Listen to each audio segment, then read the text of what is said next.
ইনকলাব জিন্দাবাদ। আজি প্ৰগ্ৰামটো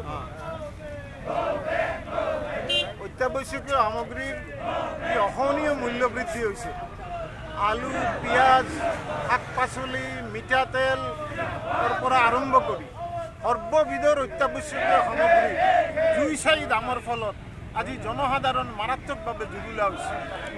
কোভিড পৰিস্থিতি আৰু চৰকাৰৰ অপৰিকল্পিত লকডাউনে ইতিমধ্যে শ্ৰমজীৱী মানুহৰ এটা বিশাল অংকৰ জীৱন জীৱিকা বিপৰ্যস্ত কৰি পেলাইছে আৰু তাৰ ওপৰত আহি এই মূল্যবৃদ্ধিৰ অসহনীয় বোজা আজি ৰাইজৰ ঘাড়ত চাপিছে।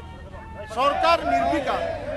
মূল্য নিয়ন্ত্ৰণৰ কাৰণে ন্যূনতম যিখিনি ব্যৱস্থা গ্ৰহণ কৰিব লাগিছিল কেন্দ্ৰীয় আৰু ৰাজ্য চৰকাৰে তেওঁলোকে এইটো গ্ৰহণ কৰা নাই।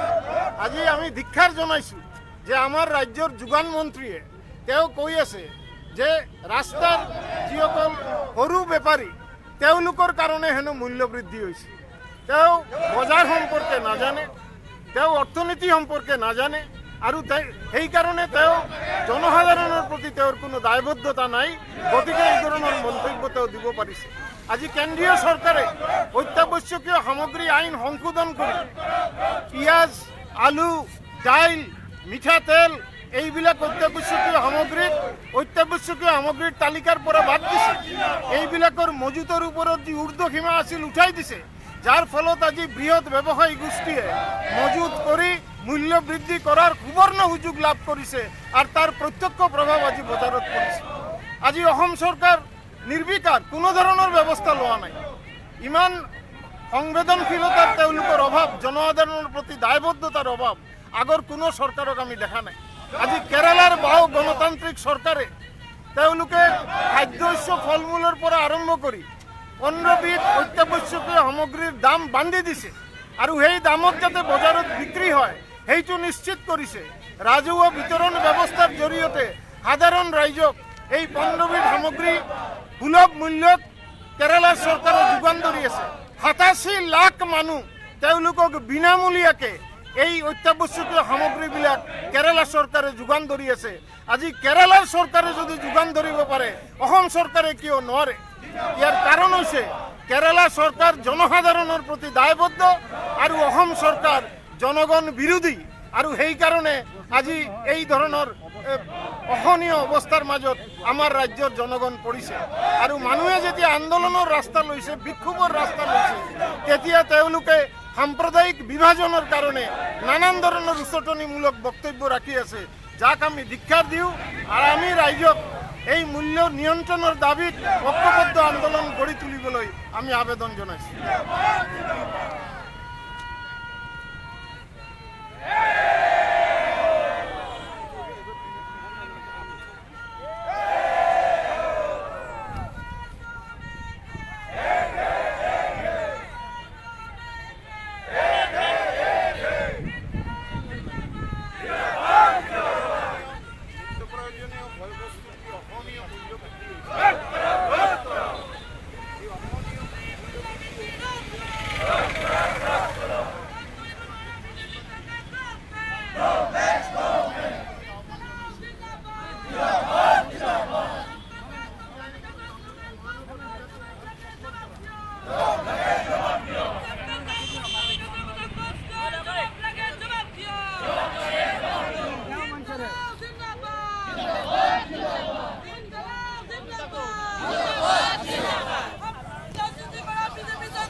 কেরালার বাম গণতান্ত্রিক সরকারের যে ব্যবস্থা সরকারের একই ব্যবস্থা গ্রহণ করো দাম বান্ধি দিয়ে